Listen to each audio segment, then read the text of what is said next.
Qıcolma yaranan piyada qəfil yolun ortasında yıxılır. Hadisəni görən kənd sakini onu yol kənarına aparır.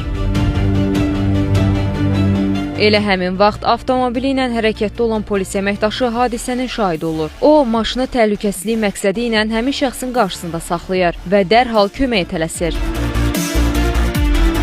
Hadisə Biləsuvarda baş verib. Polis kapitanının köməyi ilə bir şəxsin həyatı xilas edilib. Qıcolma zamanı dili qatlanan və huşunu itirən şəxsi Samir Məhərrəmov həyata qaytarıb. 16 yanvar 2026-cı il tarixdə xidmətdən kənar vaxt həmin ərazidən keçərkən yolda bir vətəndaşın huşunu itirdiyini şahid oldum.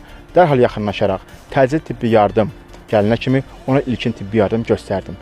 Vətəndaşın həyata təhlükəsi aradan qalxdıqdan sonra huşu özünə gəldi. Əraziyə gələn təcili tibbi yardım avtomobili ilə vətəndaşı xəstəxanaya yola saldıq. Polis əməkdaşının çevikliyi, məsuliyyəti və insani mövqeyi vəziyyətin daha da ağırlaşmasının qarşısını alıb.